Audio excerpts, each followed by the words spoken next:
அன்புக்கினிய சகோதரர்களே, ஃபேஸ்புக்கில் ஒரு போஸ்டரை பார்த்தேன். அதாவது ஒரு வாசகம் என்னென்னா, யாரெல்லாம் போதையுடன் சம்பந்தப்பட்டு மரணிப்பார்களோ அவர்களை பொதுவான பள்ளிவாசல் மையவாடியில் அடக்கம் செய்யாமல் தனியான ஒரு இடத்தில் அடக்கம் செய்வோம் என்று சொல்லக்கூடிய ஒரு வாசகம். இந்த வாசகத்தை யார் வெளியிட்டார்கள் என்பது குறித்து எங்களுக்கு தேவையற்றதாக இருந்தாலும் இதில் சொல்லப்படக்கூடிய விடயம் சரியா என்பது குறித்து நாங்கள் சிந்திக்க கடமைப்பட்டிருக்கின்றோம். அன்புக்கினிய சகோதரர்களே, இதற்கு ஆதரவளித்து அதிகமான சகோதரர்கள் இது சரிதான், எங்களூரிலும் நடைமுறைப்படுத்த வேண்டும், இந்த சட்டத்தை அமுல்படுத்த வேண்டும் என்று சொல்லி அதிகம் ஆர்வத்துடன் பதிவு செய்யக்கூடிய காட்சிகளை நாம் காணக்கூடியதாக இருந்தது. முதலாவதாக குறிப்பிட்ட ஒரு விடயத்துக்கு சட்டம் சொல்வதாக இருந்தால், மார்க்க தீர்ப்பு சொல்வதாக இருந்தால், குர்ஆன் சுன்னாவுடைய அந்த அடிப்படையை நாங்கள் கவனித்துத்தான் மார்க்க தீர்ப்பு சொல்ல வேண்டும். ஏனென்று சொன்னால், இந்த யாப்பு என்று சொல்லக்கூடிய அந்த யாப்புக்கு முதன்மை யாப்பு குர்ஆனும் ஹதீஸும் தான்.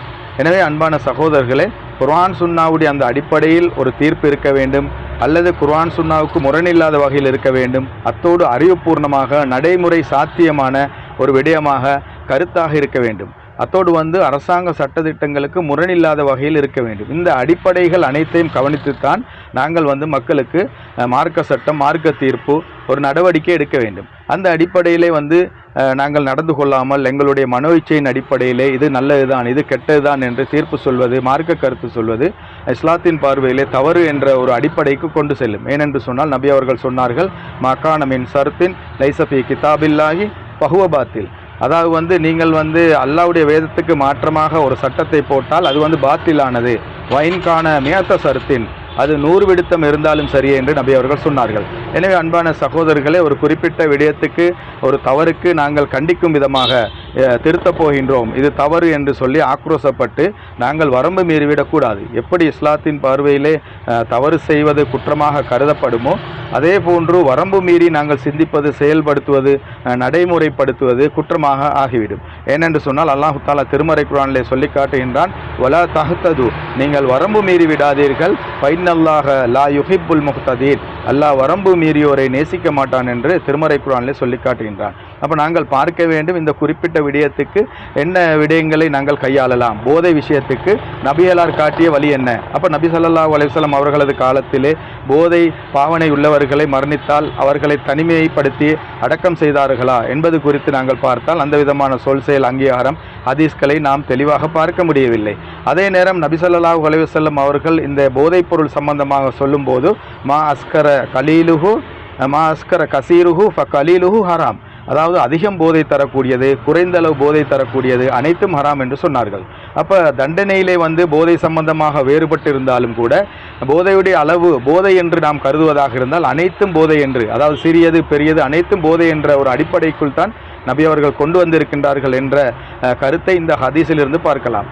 அதே போன்று நபி ஸல்லல்லாஹு அலைஹி வஸல்லம் அவர்களது காலத்திலே இந்த போதை வயப்பட்டவர்களை, போதையுடன் சம்பந்தப்பட்டவர்களை ஈமான் இல்லை, முழுமையாக இஸ்லாத்தை விட்டு வெளியேறிவிட்டார்கள் என்று சொன்னார்களா என்று பார்த்தால் அதற்கு மாற்றமாக ஹதீஸ் இருக்கின்றது.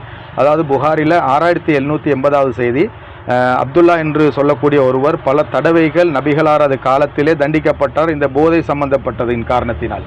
அப்போ ஒரு தடவை நபிகளாருடைய காலத்திலே தண்டனை கொடுக்கப்பட்டு கொண்டிருக்கின்றது.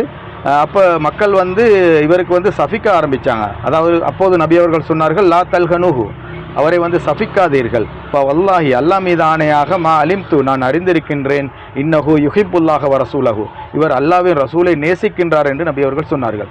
அப்போ நபி ஸல்லல்லாஹு அலைஹி வஸல்லம் அவர்கள் போதையை இதை ஆதரித்து சொன்னார்களா என்று நாங்கள் இந்த ஹதீஸை எடுத்துக்கொள்ளக்கூடாது. ஈமான் இல்லை, முழுமையான ஈமான் இல்லை என்று சொல்லக்கூடாது என்பதற்கு இந்த ஹதீஸ் ஆதாரம். அந்த அடிப்படையிலே போதை சம்பந்தமாக நபி அவர்கள் எச்சரிக்கை செய்தார்கள், தண்டனை கொடுத்தார்கள், கேவலத்தை ஏற்படுத்தினார்களே ஒழிய அதாவது இந்த போதையில் இருக்கக்கூடியவர்களை தனிமைப்படுத்தி அடக்கம் செய்ய வேண்டும் என்று சொல்லக்கூடிய அடிப்படையில் இந்த கருத்துக்களை நாங்கள் காண முடியவில்லை.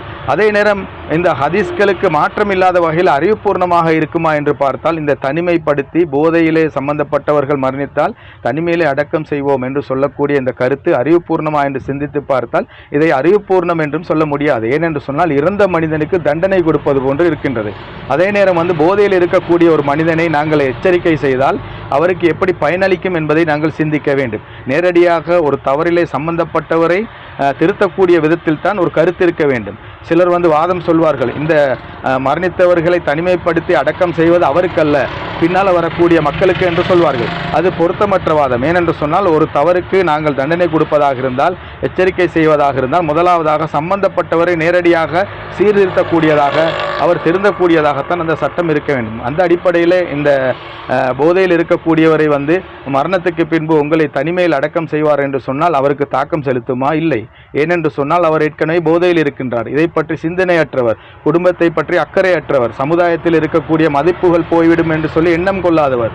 இப்படி இருக்கக்கூடியவருக்கு தனிமைப்படுத்தி அடக்குவார்கள் என்று சொன்னால் பயனளிக்குமா? இல்லை. இவருக்கு எப்படி பயனளிக்கும்? முதலாவது அறிவுரை சொல்லி இவரை திருத்தக்கூடிய முயற்சியில் ஈடுபட வேண்டும்.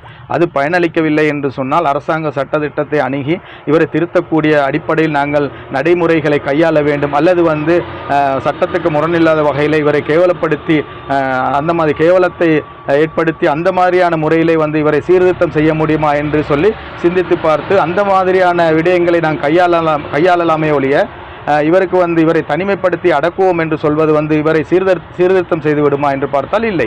ஏனென்று சொன்னால் இந்த சட்டம் யாருக்கு பொருந்தும் என்று சொன்னால் ஒரு நல்ல மனிதனுக்கு பொருந்தும். உன்னுடைய மரணத்துக்கு பின்பு நீ கூடுதலாக நல்லவனாக வாழாவிட்டால் உன்னை தனிமைப்படுத்தி அடக்கம் செய்வார் என்று சொன்னால் பயப்படுவார். சுயமரியாதை பற்றி யோசிப்பார்.